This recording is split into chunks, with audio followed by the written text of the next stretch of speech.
gigantescas do nosso Brasil. Sejam muito bem-vindos aí ao nosso canal Major Vasco. Me chamo Diego Costa e vou deixar você bem informado de tudo aquilo que acontece no nosso gigantesco Vascão da Gama. Beleza, rapaziada?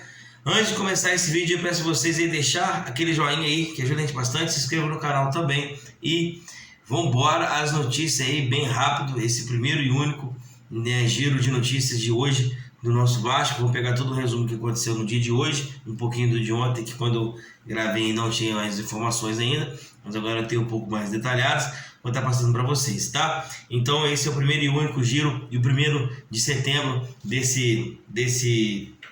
de hoje, dessa sexta-feira, né? E vamos embora então aí, que é o que nos interessa, né?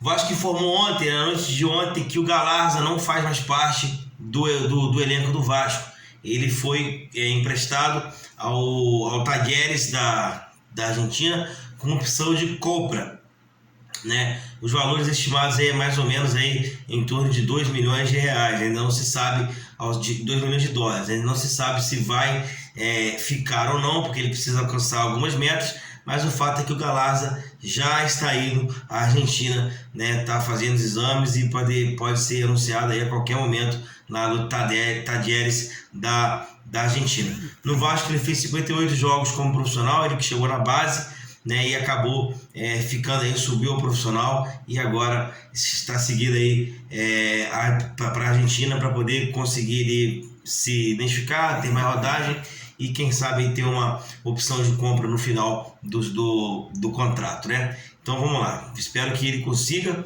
né, de fato conseguir ter um bom futebol, né? Porque eu não acho o Galarza ruim de tudo, acho que ele é um pouco preguiçoso, né? Mas acredito que ele possa se dar bem no futebol argentino, até para pegar um pouco mais de garra, de força e de rodagem lá no futebol argentino. O Vasco deu um passo muito importante no dia de hoje, né? O Vasco teve a lei do projeto feminino do Vasco aprovado, né? O projeto do Vasco foi aprovado, né, como incentivo da lei do esporte. Então o Vasco, no ano que vem, vai ter um incentivo um pouco maior, né, no futebol feminino. É muito importante que as meninas também tenham esse espaço, né? Apesar de eu achar que o futebol feminino é bem no nível bem abaixo do masculino, mas eu acredito que elas possam chegar aí a uma medalha olímpica, um campeonato mundial, quando ela tiver um pouco mais de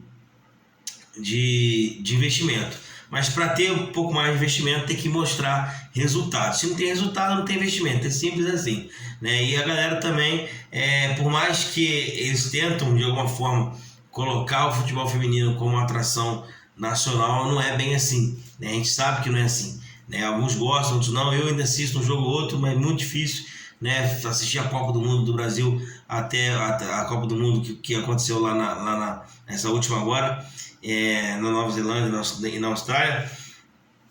Eu assisti até o Brasil sair. Quando o Brasil saiu, eu parei de acompanhar, né? Até gosto, mas é muito desproporcional ainda, está um nível bem abaixo do futebol masculino, mas elas precisam evoluir. Elas evoluindo, mostrando resultados, não vejo problema nenhum em ter um investimento um pouco maior, né? Tomara que dê certo.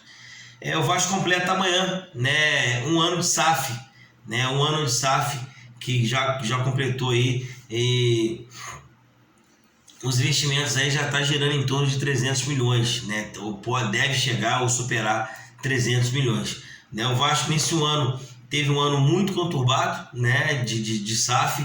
No ano passado, a SAF do Vasco pegou meio que no caminho andando ali, meio que o trem andando, então foi um pouco conturbado, a gente quase não sobe para a Série A de novo, né? Foi difícil esse ano está sendo ainda um ano complicado de adaptação, né? Mas acredito que a gente pode sim sair dessa situação. O fato é que a gente vem tendo uma crescência, né, grande, um crescente muito grande aí, mas a SAF do Vasco completando esse um ano, as coisas estão se ajustando, estão entrando mais no eixo. Eu acredito que a gente consiga bons resultados daqui para frente. Como que ficou, né, para recordar como que ficou o investimento da SAF do Vasco, no caso da 777 Partners. O negócio foi fechado em mais ou menos, avaliado aí em 1 bilhão e 400 milhões de reais, né? Esse foi o valor feito lá, porque era 700 milhões de aporte financeiro até 2025, né? E depois e cobrir a dívida do Vasco, que ele gerava em torno aí de 700 milhões também. Muito disso aconteceu, eles entraram com capital um pouco mais cedo, né, para poder garantir com a compra, e assim foi, e com isso o Vasco foi ganhando um pouco mais de, como que eu posso dizer para vocês, ar financeiramente falando, né? Criou um pouco mais aquela asfixia financeira que a gente tinha constantemente, passou a não ter mais. O salário atrasado do Vasco, que era notícia toda hora, hoje não é mais. É outro clube, os funcionários hoje recebem uma cesta básica, recebem plano de saúde melhores, né, do que o plano de saúde então nem tinha, né, recebe mais benefícios, enfim, tudo isso a SAF do Vasco colocou ali para o Vasco, né, para os funcionários que trabalham ali no Vasco. Se gastou muito no futebol do Vasco, né, se gastou em cerca de 120 milhões para cima, né, no Vasco, que pouco resultado. A gente está vendo alguns resultados aparecerem agora, né? O Vasco comprou alguns jogadores à vista, outros não, ou que já chegaram à vista, já até saíram, né? Alguns desses foram até parar na FIFA, como foi o caso, né, por falta de pagamento, né? Como no Lille, pelo Léo Jardim, o Juan Rodrigues pelo Nacional, o Capaz pelo Atlético Tucumã, enfim, todos esses foram parar na FIFA por falta de pagamento, mas a gente já não escuta falar mais disso, né? Parece que foi uma coisa ali de momento, que foi contornada, e o Vasco conseguiu ali sanar um pouco mais essas dívidas e está conseguindo respirar financeiramente. O fato é que agora o Vasco está numa crescente, está evoluindo, o Vasco vem evoluindo no Campeonato Brasileiro. Isso de alguma forma, o extracampo envolve no campo, com certeza, né? O Vasco consegue agora respirar um pouco melhor financeiramente falando e consegue respirar dentro de campo. Eu acredito que foi um pouco tarde, esperou a vaca para o brejo para poder ir lá buscar a vaca para tirar ela de lá, mas eu acredito na nossa reação. Agora eu acredito, antigamente eu não acreditava não, né? Que agora que chegou esses caras um pouco mais experientes, a gente deu uma melhorada e subiu um pouco o patamar do nosso nível. Então eu acredito que a gente consiga sim sair dessa zona de rebaixamento. Mas o fato é que o Vasco vem tendo alguns relâmpagos aí de bem financeiro, né? A gente vem melhorando financeiramente. Aparecia muita notícia que o Vasco estava devendo, isso, aquilo, aquilo outro. Hoje a gente não vê mais, mais coisas de dentro de campo mesmo. Então as coisas tá caminhando. Mesmo a SAF sendo duvidosa, as coisas vêm caminhando, melhorando a cada dia. Vamos torcer para que consiga melhorar ainda mais e principalmente que dê resultado dentro de campo, que é o que a gente necessita nesse momento. É o que a gente mais precisa nesse momento, é que esses resultados fora de campo se reflitam dentro de campo, a gente consiga sair dessa zona maldita, né?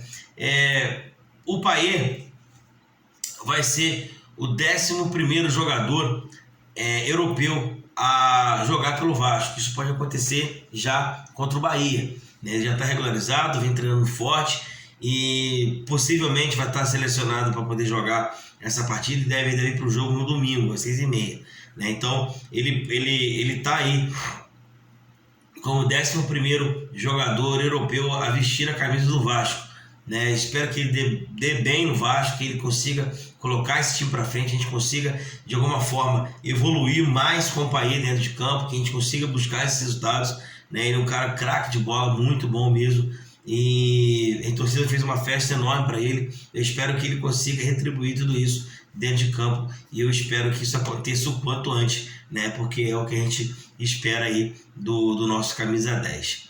Para encerrar, rapaziada, o Vasco corre contra o tempo aí para poder tentar a liberação do São Januário e jogar o jogo contra o Fluminense em São Januário.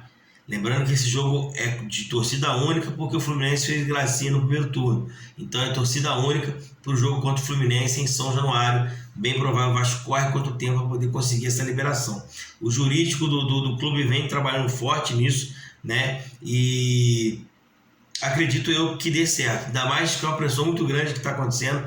Todos os canais de todos os veículos de comunicação se posicionaram dessa vez a favor do Vasco, né? Eu acredito que a gente consiga sim essa liberação aí, que é muito importante para o nosso decorrer do Campeonato Brasileiro. Aqui tem uma reportagemzinha do GE que eu vou estar passando para vocês aqui, que eu achei interessante, né? Impedido neste momento de jogar diante de sua torcida em São Januário e no Maracanã, o Vasco ainda não sabe onde enfrentará o Fluminense 16 de setembro. Hoje, a prioridade é levar a partida para seu estádio. O Vasco insiste em buscar a liberação de São Januário com torcida para o clássico contra o Fluminense, pela 23ª rodada. Será a próxima partida do Vasco como mandante no Campeonato Brasileiro. Entretanto, não é uma simples situação. Para enfrentar o Fluminense com torcida em São Januário, o Vasco luta em duas frentes. A primeira é liberar o público do seu estádio. Por conta da decisão do Tribunal de Justiça do Rio de Janeiro, São Januário está proibido de receber torcedores há mais de 70 dias. A punição só era 30 dias, a gente já está 70. Mas tudo bem, vamos lá.